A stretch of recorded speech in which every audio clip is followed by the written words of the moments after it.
أعوذ بالله من الشيطان الرجيم. بسم الله الرحمن الرحيم. قل أعوذ برب الفلق من شر ما خلق ومن شر غاسق إذا وقب ومن شر النفاثات في العقد ومن شر حاسد إذا حسد صدق اللہ العظیم۔ قل کا آپ سب کو معلوم ہے، آپ کہہ دیجئے اعوذ اعوذ، میں پناہ میں آتا ہوں، میں حفاظت میں آتا ہوں۔ ٹھیک ہے، اصل معنی یہ ہے، لیکن وہ کتابوں میں لکھا میں پناہ مانگتا ہوں، تو اس سے بہتر ترجمہ جو ہے میں پناہ میں آتا ہوں۔ پناہ مانگتا ہوں اصل میں باب استفعال سے جب ہو تب ہوتا ہے۔ استعیذ یعنی میں پناہ مانگتا ہوں، اعوذ کا معنی ہوتا ہے میں پناہ میں آتا ہوں، حفاظت میں آتا ہوں۔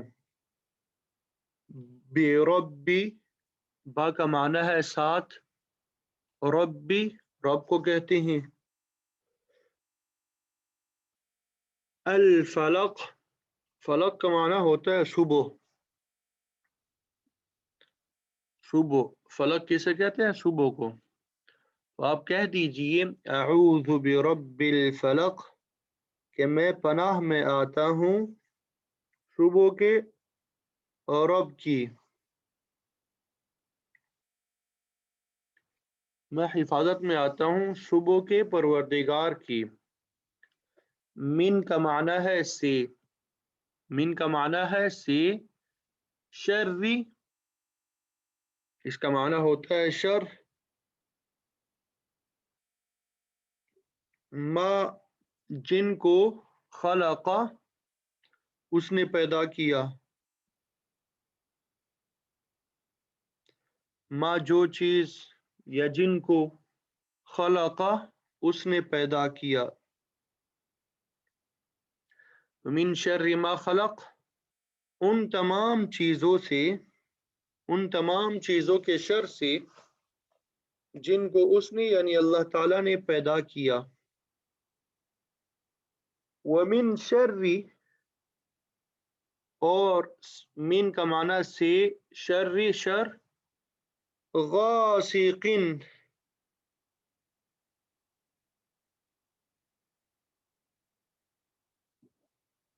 غاسق کا معنی ہے تاریکی،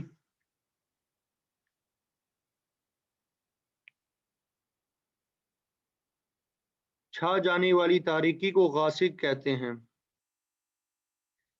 اور اذا کا معنی ہے جب، وقب وہ چھا جائے، وقب وہ چھا جائے۔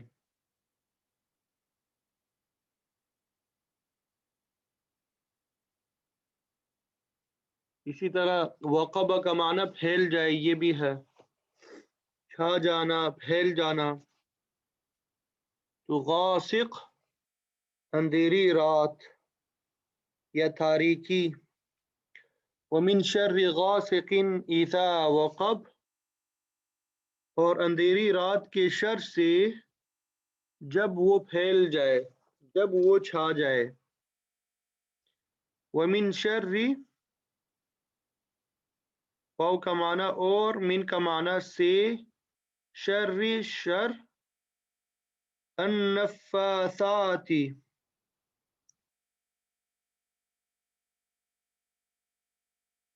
پھونکے مارنے والی، پھونکے مارنے والی۔ النفاثات پھونکے مارتی ہو۔ فی کا معنی ہے میں، العقد گرہ کو کہتے ہیں۔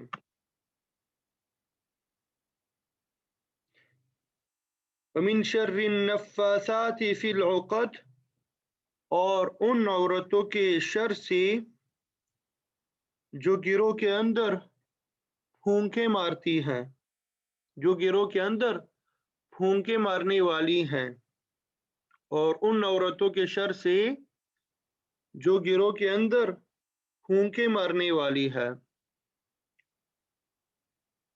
وَمِن شَرِّ حَاسِدٍ اِذَا حَسَدَ، اور حسد کرنے والی کے شر سے، اذا حسد، جب کہ وہ حسد کرے۔ وَمِن شَرِّ حَاسِدٍ اِذَا حَسَدَ، اور حسد کرنے والے کے شر سے، اذا حسد، جب کہ وہ حسد کرے۔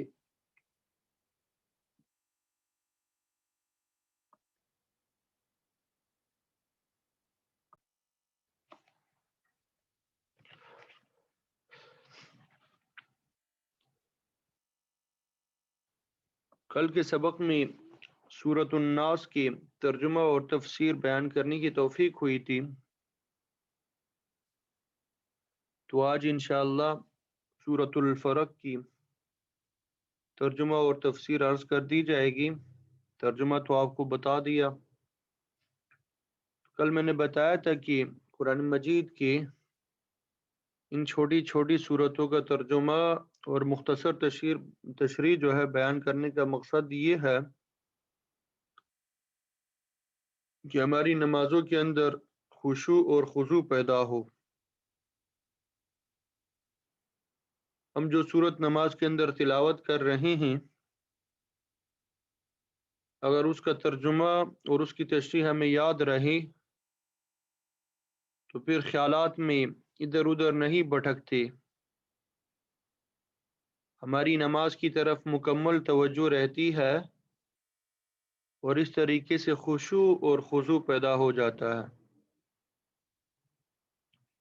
اور اگر صحیح معنی میں ہماری نمازوں کے اندر خشوع اور خضوع پیدا ہو جائے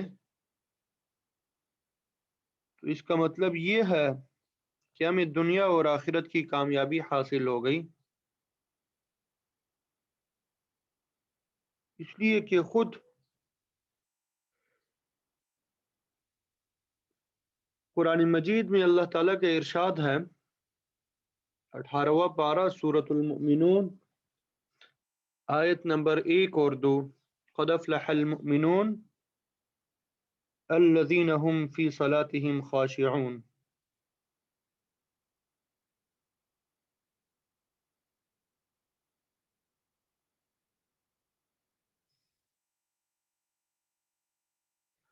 وہ مؤمنین کامیاب ہو گئے جن کو اپنی نماز میں خشوع کی دولت نصیب ہو گئی۔ وہ مؤمنین کامیاب ہو گئے جن کو اپنی نماز میں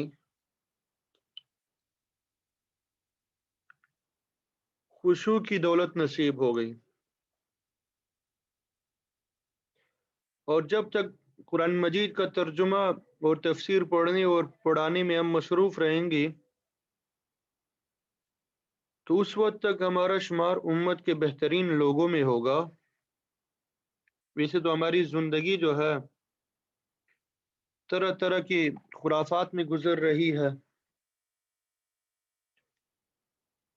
لیکن جو وقت قرآن مجید کے سیکھنے اور سکھانے میں لگ جائے وہ بہت بڑی دولت ہے۔ چنانچہ آپ صلی اللہ علیہ وسلم کا ارشاد ہے، خیرکم من تعلم القرآن وعلمہ، کہ تم میں سے بہترین لوگ وہ ہے جو قرآن مجید سیکھیں اور سکھائیں۔ تو اگر کسی شخص سے یہ سوال کیا جائے کہ امت میں بہترین لوگ کون ہے تو خود آپ صلی اللہ علیہ وسلم نے اس کا جواب ارشاد فرما دیا کہ سب سے بہتر وہ لوگ ہیں جو قرآن مجید سیکھتے ہوں اور سکھاتے ہوں۔ تو جب تک ہم اس مجلس میں بیٹھے رہیں گے اور قرآن مجید کو سیکھنے